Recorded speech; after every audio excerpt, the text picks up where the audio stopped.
What if I told you that one single belief, a quiet thought you hold about yourself, actually has the power to shape your entire reality?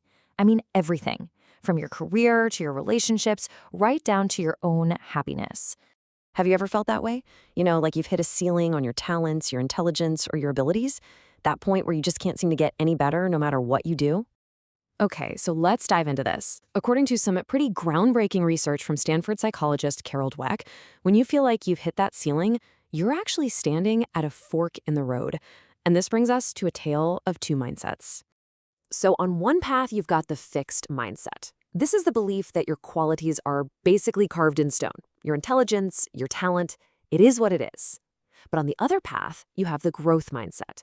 And this is the core belief that your abilities can be developed through dedication and hard work.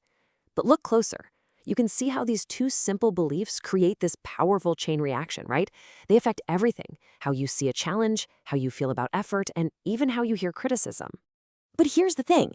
This isn't just a simple preference. This belief, this mindset, it's literally the blueprint you use to build your entire psychological world. The world of the fixed mindset is a world of constant judgment. The driving force is this deep need to prove yourself over and over again, to look smart and never ever look dumb. Challenges, they become threats. Effort, that feels like a sign of weakness.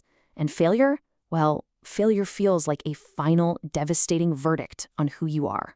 But then you have a world built by a growth mindset, and it is a completely different reality. Here, the focus shifts entirely from proving yourself to improving yourself. Challenges aren't threats anymore. They're exciting opportunities to get better. Effort isn't a sign of weakness. It's the path to mastery. And failure isn't a verdict. It's just data. It's a world brimming with possibility, a world of becoming. Now, I know what you might be thinking. This sounds like a nice self-help idea, right? But it's actually deeply rooted in hard science. So let's take a look at the science of change. This is the pioneer of mindset theory herself, Carol Dweck. Her research showed that, and I'm quoting here, in a growth mindset, students understand that their talents and abilities can be developed through effort, good teaching, and persistence. So the crucial point isn't about believing anyone can just become Einstein, but that everyone can get smarter if they work at it. And the biological reason this is even possible is this beautiful concept called neuroplasticity. Essentially, your brain isn't some fixed, static organ. Every single time you learn something new, embrace a challenge, or change a belief, your brain physically rewires itself, forming new connections. You are literally built to grow.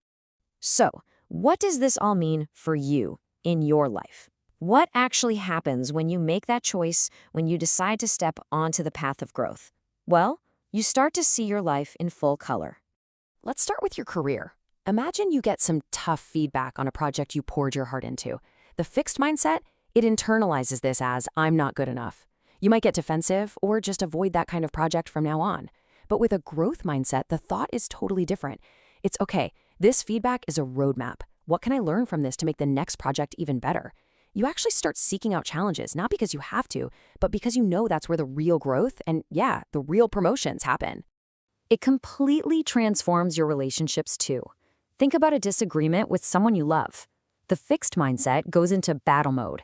I need to win this argument. I need to prove I'm right. But a growth mindset asks a different question. What can I learn here? Instead of just defending your position, you become curious about theirs.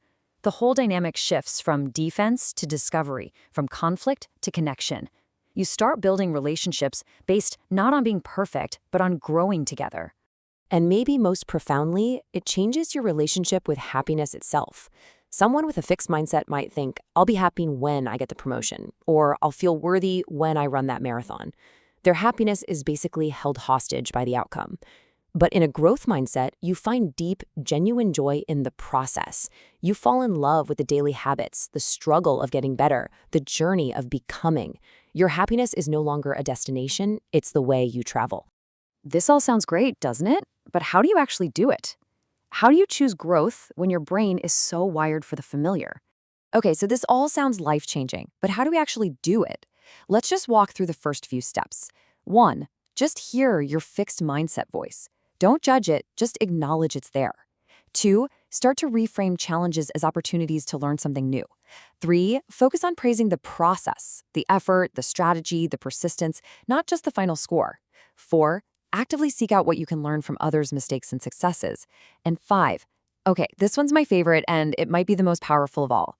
You're going to add one tiny 3-letter word to your vocabulary. That word is yet. It's a total game changer. I'm not good at this becomes I'm not good at this yet. I can't figure this out becomes I can't figure this out yet. See what that does? That one word transforms a dead end into a runway. It acknowledges where you are right now while building a bridge to a future possibility. So, as we start to wrap up, I want to leave you with a question. Just take a quiet moment and ask yourself, where in my life am I holding on to a fixed mindset right now? Maybe it's in your career, a creative hobby, a relationship. Just really imagine that one area. And now ask yourself, what would change if I chose to shift it? Whatever you just imagined, that's possible. Your transformation really does start with that choice, a single shift in belief. If this has inspired you to start that journey, we'd love for you to subscribe to Rise Standard and continue exploring with us. And please, share your answer to that question in the comments below. We read every single one, and you never know, your story might just be the spark that someone else needs to see today.